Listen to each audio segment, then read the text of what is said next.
लोह भी तू, कलम भी तू,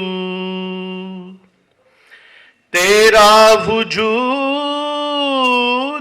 अल किताब, गुंबदे आबगी नारंग, तेरे मुहीत में हबाब। लोह भी तू, कलम भी तू।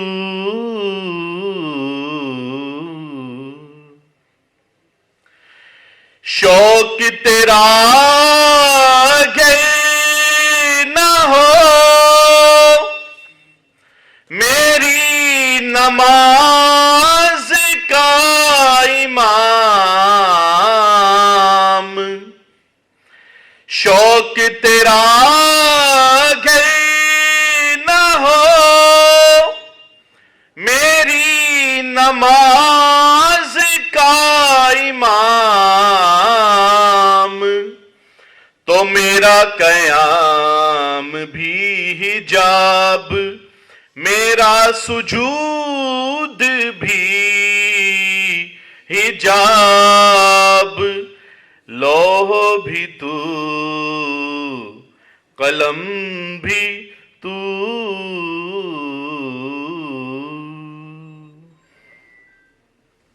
साहब से रिक्वेस्ट करती हूँ कि वो रोस्टर पे तशरीफ लाएं। बिस्मिल्लाहिर्रहमानिर्रहीम। लेक्चर सीरीज़ का ये लेक्चर 17 है और इस सीरीज़ के अख्ताम की तरफ हम बढ़ रहे हैं। एक आध लेक्चर शायद और होगा और उसके बाद हमने आपके लिए वर्कशॉप का इंतज़ाम किया है ताकि आपको फाइलिंग का भी अंदाज़ा हो कि डॉक्यूमेंट कैसे लगाते हैं, पिटीशंस कैसे फ़ाइल करते हैं, ऑब्जेक्शन क्यों लग जाते हैं। उस सारे अमल को आपके नोटिस में लाने के लिए, आपको सिखाने के लिए उसका भी बंदोबस्त करेंगे। आज का सब्जेक्ट बहुत इम्पॉर्टेंट है। शुरू से हमने ये कोशिश की है कि right man for the right job, तो मर्डर रेफरेंस का ख्याल आए और अंसर नवाज़ मिर्ज़ा का ख्याल एकदम से अंसर साहब का आता है, तो मैंने इनसे रिक्वेस्ट की थी। शुरू में इन्होंने हामी नहीं भरी, बार बार मेरे ज़िद करने पर राज़ी हुए। मैं इनका बहुत मशकूर हूँ, आज तशरीफ़ लाए हैं। आप इस बार के मेंबर 1996 में बने और इससे पहले डिस्ट्रिक्ट बार के, और इससे पहले आप जेलम बार से एफिलेटेड थे। 1998 में हाई कोर्ट बार की आपकी मेंबरशिप हुई और 2009 में मुझे ये शरफ़ हासिल है कि मैंने इनके साथ रोल साइन की 2009 में। और क्रिमिनल साइड पे सरदार इसाक साहब के जो नामवर शागिर्द ग्रामी हैं उनमें से एक हैं और हम सबको लीड करते हैं। आपसे इस्तदा करूँगा जी, आप आज का लेक्चर जो है वो डिलीवर फरमाइए। बिस्मिल्लाहिर्रहमानिर्रहीम। Mr. President, Rawalpindi High Court Bar Association, entire executive body of the Rawalpindi High Court Bar Association, my respectable seniors and my honorable colleagues, Assalamu alaikum. First of all, I would like to thank the entire body of the Rawalpindi High Court Bar Association for taking an initiative to provide young lawyers a platform which gives them an opportunity of learning for practicing in the High Court. Rawalpindi High Court Bar Association has a rich history of producing eminent lawyers on civil, criminal as well as constitutional side. And this initiative is aimed at carrying on the legacy of the legendary lawyers produced by this Bar Association. People like Maulvi Sirajul Haq Sahab, Tanveer Bashir Ansari Sahab, Sheikh Zafar Mahmood Sahab, Sardar Muhammad Ishaq Khan Sahab, Aga Aziz Sahab, Malik Rafiq Sahab, Malik Rab Nawaz Noon Sahab, Chaudhry Zumurad Hussain Sahab, Mirza Anwar Beg Sahab, and so many others whose name I may be forgetting at the moment, have left their footprints which are visible even today in our Bar Association. And this legacy must go on. We are lucky to have amongst us the legends in the shape of Sheikh Zamir Sahab and Chaudhry Afra Siab Sahab, from whom we can learn the ethics of legal profession as well as the art of persuasion. Truly, they are source of inspiration for all of us. I feel honored to have been given the task of sharing my views on the subject of murder reference before this august audience. Murder reference, as you all understand, and it is clear from the term itself, it's a reference sent by the Court of Sessions to the High Court for the confirmation of sentence of death awarded in a murder trial as envisaged under Section 374 of the Code of Criminal Procedure 1898. The object of this reference is that two judges of the High Court should sit together and give a decision on the point of law as to whether the sentence of death is to be confirmed in the case or not. Chapter 27 of the Code of Criminal Procedure 1898 lays down the procedure for dealing with such proceedings. The proceedings of the Court of Sessions after the trial are submitted before the High Court under Section 374 CRPC. The High Court under Section 375 CRPC has power to make further inquiry and can record additional evidence. If it thinks fit, these powers can be exercised by the High Court itself, or it can direct the Court of Session to record such evidence. And the presence of the accused while recording such evidence may be dispensed with. I may share here that this exercise was once undertaken by a divisional bench at Rawalpindi High Court, headed by His Lordship Mr. Justice Falik Sher, in the case titled as Mola Baksh versus the State. When it was pointed out during arguments that the constable who had taken the rifle to the forensic science laboratory was not produced during the trial, the High Court summoned the constable and examined him in the High Court, and my honorable senior late Sardar Muhammad Ishaq Khan, he cross-examined the witness in the High Court. And this is the only occasion in my 27 years of career when this section was applied in the High Court. While dealing with the murder reference, the High Court has powers to confirm the sentence of death or pass any other sentence under the law which the High Court thinks fit is made out according to the facts and circumstances of the case. Or it can pass a remand order on certain illegalities having been found by it, or by amending the charge if necessary, and even can acquit the accused. If in the opinion of the court no offense is constituted on the basis of available material, these powers are identical to the powers available to the Court of Appeal under Section 423 CRPC. Chapter 27 of the Code of Criminal Procedure imposes a condition that two judges must agree on the question of confirmation of sentence of death. In case there is a difference of opinion, then under Section 378 of the Code, the matter is referred to a referee judge. The decision either to confirm the sentence of death or otherwise will be the final decision on the basis of majority. And this is the procedure prescribed for dealing with the murder reference in the High Court, that proceedings are submitted before the High Court, and High Court, while using its powers, make a decision on the question of the sentence and deals with the appeal as well. This procedure has been adopted after the centuries of practice in order to ensure that the capital sentence, which is the harshest attribute of the state, should be inflicted with great care and caution. For understanding how the murder reference should be prepared and presented before the court, one must understand the intricacies of the procedures of a murder trial. You have to understand the procedure of the murder trial at the first instance, because without having a clear concept of murder trial, its requirements of law, it is not possible to understand or present a murder reference before the High Court. After the conclusion of a sessions trial, if a sentence of death is awarded to one are some of the accused.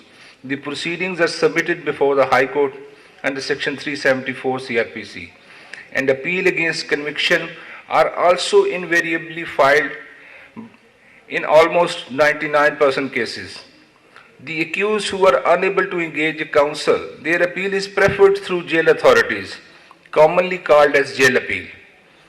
The copies of the judgment of the trial court are provided to the aggrieved parties free of cost in order to enable themselves to file an appeal before the High Court. In case of a death sentence, the appeal must be filed by the convict within 7 days under Article 150 of the Limitation Act 1908. Whereas period of 30 days is provided to the complainant for filing an appeal against acquittal under Section 4172A of the Code of Criminal Procedure. The complainant may also file revision for enhancement of sentence or compensation, for which no limitation is provided, but it must be filed within a reasonable time. All these matters are decided at the same hearing and mostly through a single judgment. Now the question arises, you have received the paper book and you, as a newcomer, you want to prepare a murder reference. You should keep in mind that before presentation before the High Court, what are the duties of a lawyer? The duties of a lawyer is to prepare his case with utmost efforts, with hard work, and present it before the court by raising all the grounds available, all the legal and factual grounds available, without expecting any particular result. This should be kept in mind. It should always be in your mind that you should not be result oriented. Your job is only to prepare and present the case before the court. The facts of the case should be properly prepared on a sheet which can depict the full picture of the case.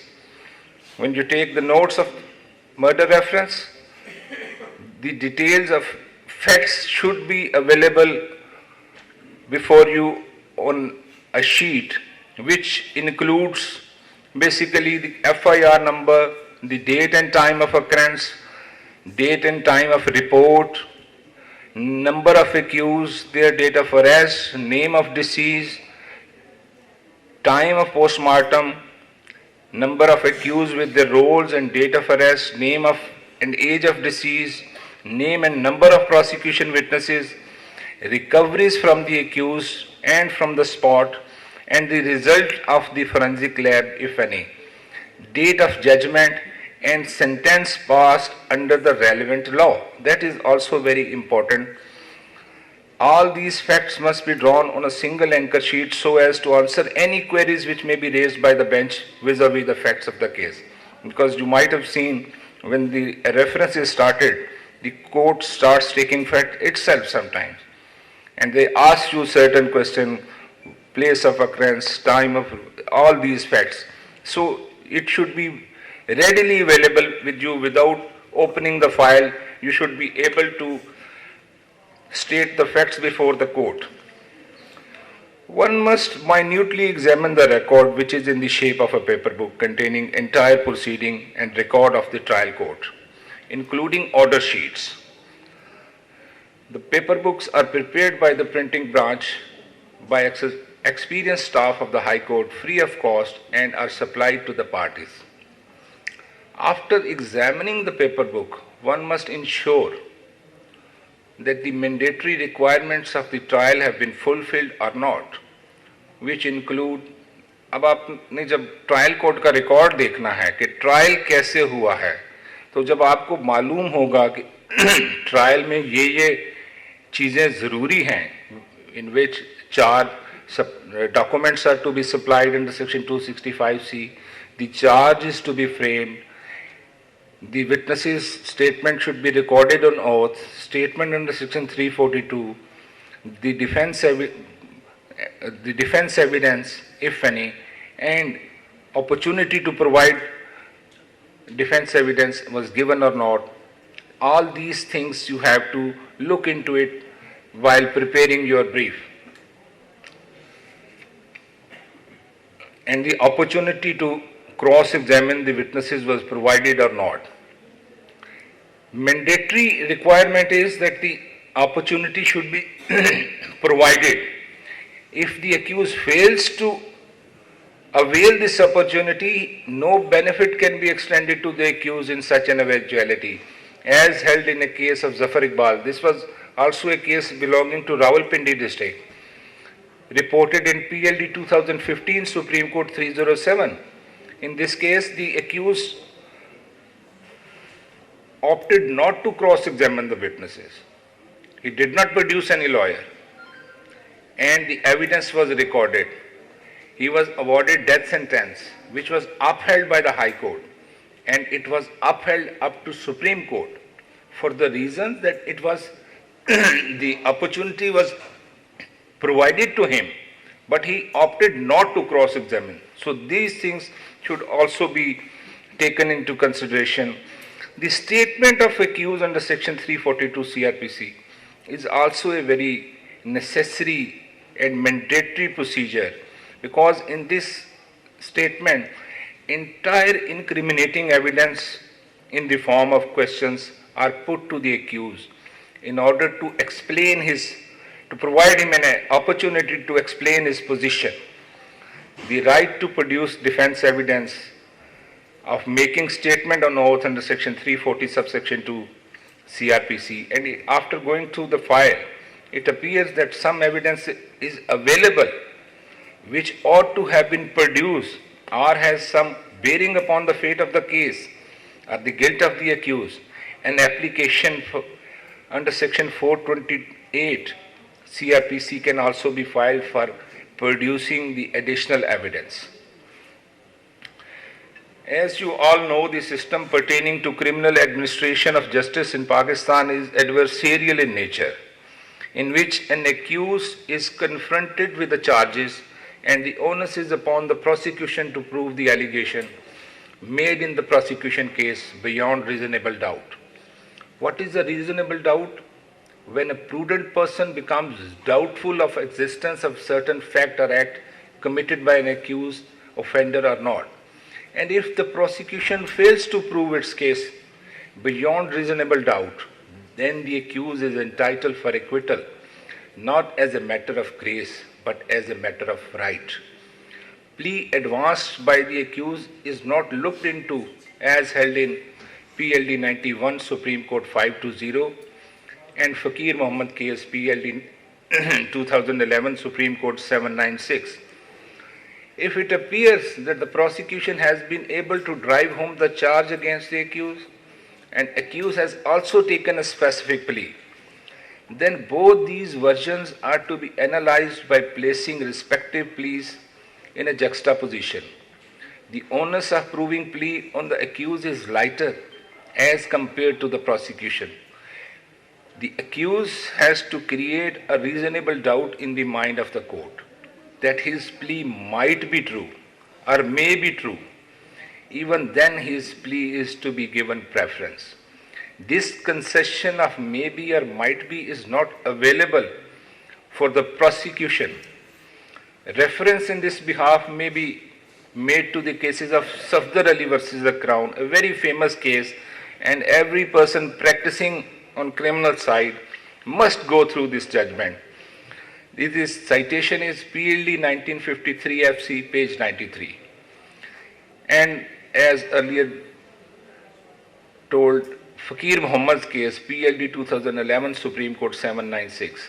In this case, His Lordship Mr. Justice Asaf Said Khan Khosa has elaborated these principles in a very articulate manner. How to begin with? It is always the FIR, First Information Report, is the basic document of every criminal case and a murder reference. It is called a cornerstone of a criminal case.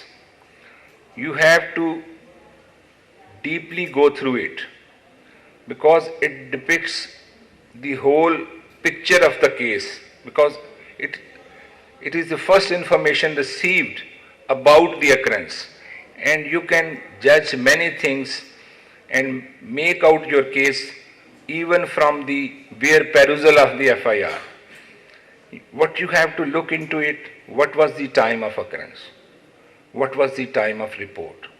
How much was the distance between place of occurrence and the police station? And if it appears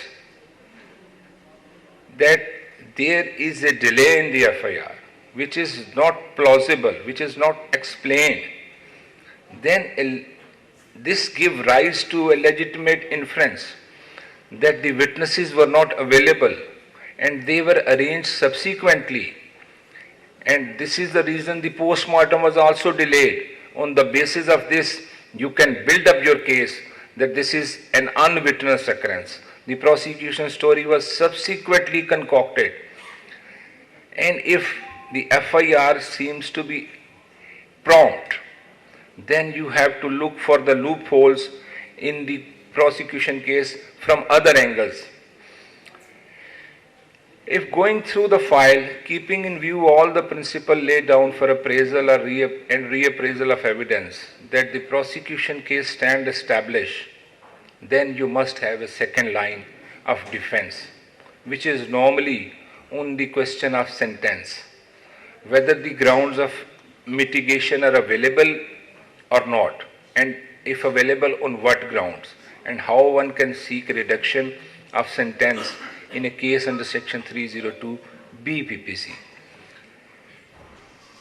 302 BPPC contemplates alternate sentences which are provided, and this aspect has been dealt by the apex court in the famous case of Ghulam Mahyuddin K, 2014 SCMR 1034. The grounds which may directly have bearing on the question of sentence includes failure to prove motive, inadequate motive, motive not directly attributable to the accused, or certain other factors such as motive remained shrouded in mystery, the non-availability of the independent corroboration to the ocular account, which may include a negative or an inconsequential recovery. The principles of appraisal and reappraisal of evidence should also be kept in mind, because the Sessions Court during trial, it appraised the evidence, and after appraisal of the evidence, it gives a finding. When the matter is brought to the High Court in shape of a murder reference, the High Court undertakes the exercise of reappraisal of evidence, in which the entire record is scanned except the judgment of the trial court. That is not looked into while dealing with a murder reference, because High Court has to form its own independent opinion on the basis of the available record.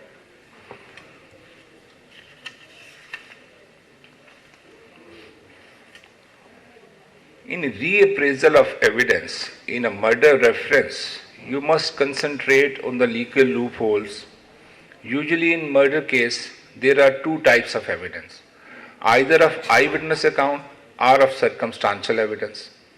While assessing the ocular account, you must keep in mind whether witnesses are natural or chance. This is the first thing you have to look into while reading the evidence of the prosecution witnesses.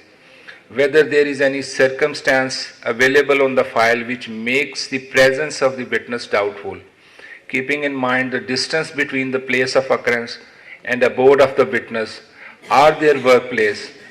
Also see whether any plausible explanation has been furnished at the trial by the witness in order to justify their presence, and whether any corroboration to this effect is available or not. While judging the evidentiary value of an injured witness, one must keep in mind that the injured witness is not necessarily a truthful witness. The stamp of injuries on his person is a proof of his presence, but not a guarantee of the truth. Reference, there are so many reference. Basic judgment is 81 Supreme Court 795 and 2011 SCMR 323. Another important aspect in determining the character of a witness is whether he is an independent witness or an inimical witness or a related witness, so that you are able to highlight his relationship with the complainant party and enmity with the accused. The most important yardsticks for determining the evidentiary value of a witness, as declared by the Superior Court, is whether the story narrated by the witness is probable or not. This is the most important aspect while determining prosecution evidence during the appraisal or reappraisal of evidence. Then there are cases of circumstantial evidence. Circumstantial evidence usually comes when there is no direct evidence available, which is in the shape of last seen, vajh takkar, extrajudicial confession, coupled with recoveries. Now another dimension has been added to the circumstantial evidence, which is the forensic evidence. And forensic evidence is very important to be read and understood. How the samples were taken, how much delay has been caused. Even today, if any one of you was present in the High Court, in the division bench, there was a case in which 5 persons were done to death.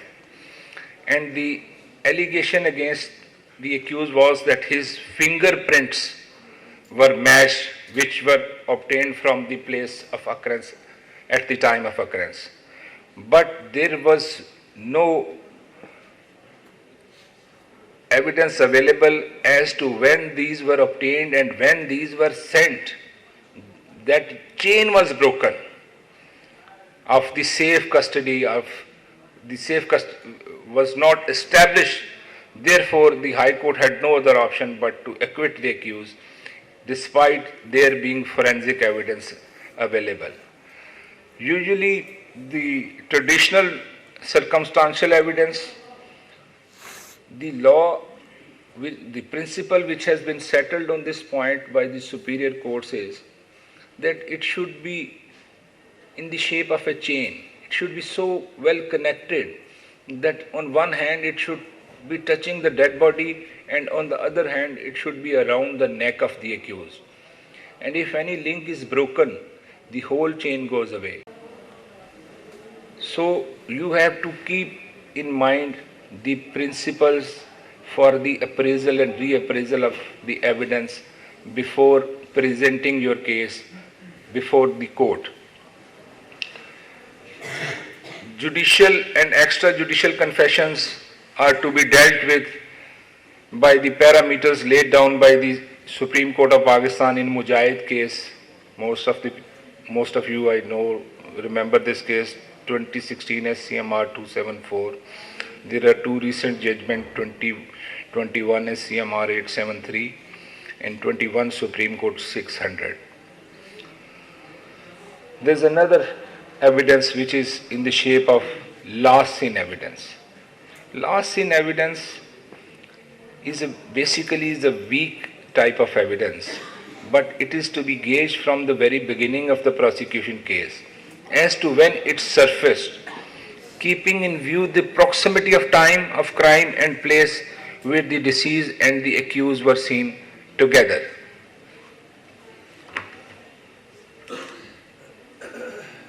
In appraisal and reappraisal of evidence, medical evidence also has its own significance.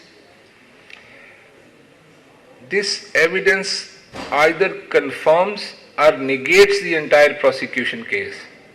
One can judge the time of occurrence while going through the medical evidence. वो जो postmortem के time में कितना है between injury and death, between injury and postmortem, the position of the dead body, the rigor availability of rigor mortis, and so many factors such as stomach contents. These are important factors which can determine the time of death and which may either confirm with the prosecution case or which may negate. It may, the number of injuries, locale and kind of weapon used and the nature of injuries, whether it is a firearm, a blunt weapon are incised wound, and what are the attribution in the prosecution case, whether they are confirmed by the medical evidence or they are negated by the medical evidence. You have to judge it by going through the ocular account and keeping in view the medical evidence available on the record. Presentation of a murder reference is the ultimate test of a lawyer's skill. Always stay focused on your case, try to be in time in the court, and when you start presenting your case, start with the facts of the case as earlier discussed. In such a manner that the whole picture of the case becomes clear to the court. The details of the facts may be presented according to the queries of the court. After giving the facts, read the FIR, including the police proceedings. Police proceedings is also a very important document of the complaint, and which is part of the complaint, which is oftenly overlooked. Many things can be derived out of the police proceedings, which may be even contradictory to the prosecution claim which has been set up initially in the FIR. And if the court permits to read the evidence or refer to those portions of evidence which supports your case, also demonstrate before the court the possible infirmities in the medical evidence. Thereafter, you may refer to the defense offered by the appellant at the trial. And once reading of the record has been completed, the next step will be the formulation of arguments, in which you address the court by highlighting the legal grounds available to the accused, such as inordinate delay. Once you have completed the reading of the file, and the court may ask you to formulate how you would formulate your arguments. You will start, my lord, there is a delay in the FIR. So you should be able to point out at page number so and so, this fact is mentioned, and this witness has said such and such thing which goes in the favor of the accused. And then attack the witnesses. Point out, raise those grounds which makes the court believe that these witnesses were not present. And while it should not be mere argument, it should be developed from the record. There must be something available on the record on the strength of which you can say something in your favor, in favor of your client.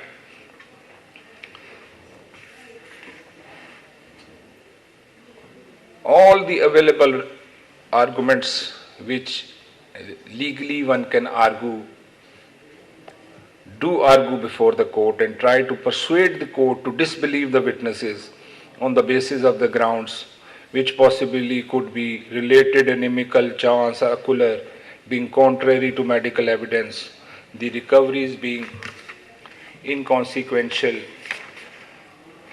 or there being no independent corroboration available to the eyewitness account, the motive part, and lastly turn to your defense and try to convince the court from the record that the defense version is more plausible.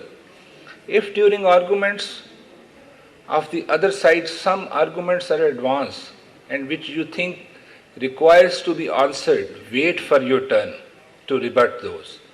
In this manner, you will be able to prepare your brief. Do observe the court proceeding regularly, especially the murder references which are being argued by the senior counsel, and try to learn how to present their case. This is how we used to do in our times when our senior used to present their case. I once again thank you, all of you, for being patient and providing me with an opportunity to share my thoughts. Thank you very much, sir. किसी का कोई सवाल? Question ये कि murder reference, एक बंदा appeal नहीं करता है, कोई कॉन्विक्ट है अपील नहीं करता, बट मर्डर रेफरेंस आ जाता है, whether he should be issued a notice to come or to engage a counsel or to bring a lawyer in court to defend your case, accused, convict. It is the discretion of the Discretion. court. Discretion Not- of the not court. It is not necessary. Sir, on another. Because if jail appeal is not filed, he has not opted to prefer an appeal, then murder reference is purely for the satisfaction of the court. Court has to see, two judges have to confirm this sentence. Two judges have to sit together and confirm on the point that this is a case of death sentence, then death sentence can be passed. अगर उसको notice किए बगैर और किसी को state council भी appoint कर सकती है, इसमें कोई ऐसी प्रोसीजर ऐसा प्रोवाइड नहीं करता. Sir, एक और जो question है इससे murder trial इससे related कि normally or mostly जो है ना we did not opt to go for defense evidence or to come in a witness box under section 340 subsection 2. Why the reason? It depends upon the facts of each case. If your case is of denial, फिर आपको जरूरत नहीं है. But if your case is of self-defense, you have taken a specific plea and you need to prove it, then you have to come in your defense, in disproof of the charges alleged against you in the prosecution evidence. तो बस ये थोड़ा सा असद आबादी साहब की आगे बढ़ाना चाहूँगा सवाल को कि अपने डिफेंस में मतलब आपके कैरियर में कभी आपने किए 342 में कोई डिफेंस विटनेसेस वगैरह? 340 सब सेक्शन 2 में प्रोड्यूस किए हैं. अच्छा, बट नॉर्मली कम ही होता है सर. कि इसकी वजह ये हो सकती है कि हम थोड़े से स्केर्ड हैं या एक बात हमारे दिमाग में डाल दी गई है कि ना करें? Basically, जैसे पहले मैंने कहा, वेरी करता है case to case. If the case is of denial, then there is no fun in producing the accused on oath before the court. But if he has taken certain plea which he is unable to discharge otherwise, it is necessary, it is mandatory to produce him under section 340 subsection 2 if he has no other defense to. Evidence ocular की shape में या आई witness की shape में इसलिए भी कम पेश की जाती है, ये सारे सुन लें.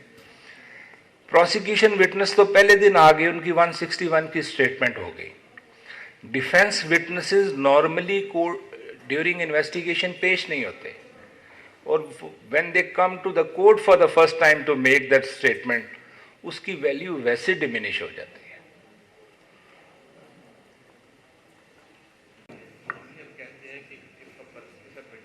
with effect of the case, he must be produced या evidence दे. अगर उसका 161 का स्टेटमेंट भी नहीं हुआ, then how we confront him कि उसने क्या इम्प्रूवमेंट किया, उसका क्या स्टेटमेंट है? जो 540 के तहत विटनेस समन होता है ना, तो उसको फिर आप कन्फ्रंट तो कर नहीं सकते. उसकी अपनी जगह उसकी वैल्यू है, उसकी अपनी लीगल एविडेंशियरी वैल्यू है कि उसको कैसे कोर्ट ने देखना है, कैसे. खाली उसके डिले ही इटसेल्फ जो है वो उसके लिए फैटल हो सकता है. बिल्कुल दुरुस्त है. अब एक गवाह पेश ही नहीं हुआ, वो आता है तो आप उससे पूछते हैं ना कि आपने कभी बयान दिया था, तो उसका जवाब देता है मैंने बयान नहीं दिया. तो उसके बाद आप मोस्टली फर्दर क्रॉस एग्जामिन भी नहीं करते मास पे सजेशन देने के.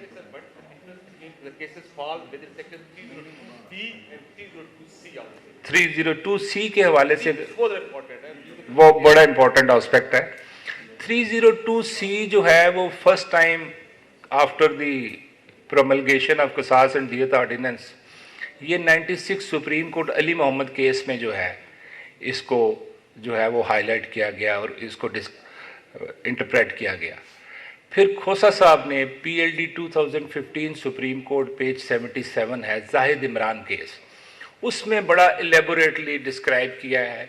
उन्होंने ये कहा कि जो ओल्ड सेक्शन 300 की जनरल एक्सेप्शंस थी, अगर उनमें केस फॉल करेगा तो वो 302C में आएगा, जिसमें था ग्रेव एंड सडन प्रोवोकेशन था, exceeding right of self defence था, सडन अकरेंस था.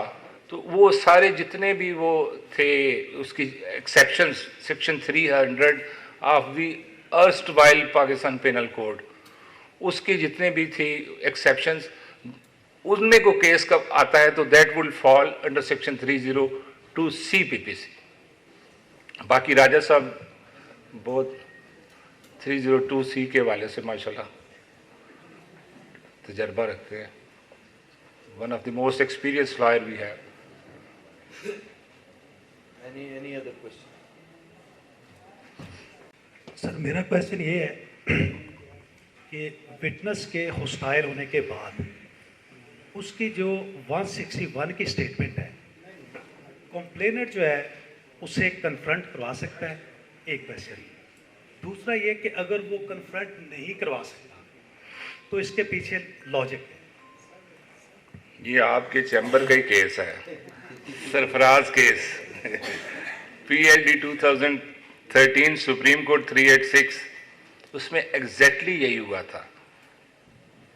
उसमें सुप्रीम कोर्ट ने ये होल्ड किया कि प्रोसिक्यूशन उसको कन्फ्रंट नहीं कर सकती. उसकी जो लॉजिक उन्होंने दी वो सेक्शन 162 CRPC है कि one statement of 161 CRPC can only be utilised by the defense for the purposes of confrontation and for no other usage. इससे अगला क्वेश्चन मेरा ये है कि अगर डिफेंस विटनेस हम पेश करते हैं और वो defence witness during the course of investigation भी पेश हुए हो और उनकी 161 की स्टेटमेंट हो, देन जो कंप्लेनेंट है, कंप्लेनेंट काउंसिल फिर 161 के साथ कन्फ्रंट करवा सकती है. क्योंकि इस केस के अंदर तो लॉजिक ये दी थी कि 161 की स्टेटमेंट जो है वो कॉर्पोरेशन के लिए इस्तेमाल नहीं होगी. लॉजिक ये है कि किसी पर्पस के लिए एक्सेप्ट कन्फ्रंटेशन जी, और कॉन्ट्राडिक्शन क्रिएट करने के लिए फॉर द डिफेंस. अब इसमें क्या होगा? इसमें भी वही प्रिंसिपल अप्लाई करेगा कि नहीं होगा? नहीं होगा. Thank you. कोर्ट में हमें पूछा गया बहुत से लोगों को, जब हम अभी ये रिसेंटली इंटरव्यू के लिए गए तो उन्होंने कहा कि what is difference between 302B and 302C. ये काजी प्राइवेट था की बड़ी स्पेसिफिक. जी जी. अब हमने कहा ये मिटिगेशन है. उन्होंने कहा मिटिगेशन नहीं. बहुत से लोगों ने मतलब एक बात थी, हमने कहा जी कि इस तरह की यहाँ पे मतलब उस तरह का प्रूफ 304 वाला अवेलेबल नहीं है. तो फिर लेकिन वो उनका था कि नहीं आप इसको ना मतलब ये इस तरह एक्सप्लेन नहीं है कि 302 नहीं मैं बता रहा हूँ. 304 की जहाँ तक आप बात कर रहे हैं ना, वो है प्रूफ ऑफ किसास. 302B इज ताज़ीर में जो केसेस फॉल करेंगे, जो जिनमें वो तज़कियत शहूद की जो है फुलफिल नहीं हो रही, किसास की एविडेंस अवेलेबल नहीं है, तो वो ताज़ीर में जाएंगे. और 302C के हवाले से जैसे पहले बात हुई है, वो वही जो 300 की सारी एक्सेप्शन है उनमें आए. ओल्ड सेक्शन होती थी 304 उस वक्त जब वो इसको जो है वो जी शायद विद रेफरेंस टू 304 ओल्ड. हाँ, वो उसी को उन्होंने जायद इमरान केस में डिस्क्राइब किया. कोई और सवाल किसी दोस्त? बहुत शुक्रिया यार. Thank you very much. दोस्तों से रिक्वेस्ट है कि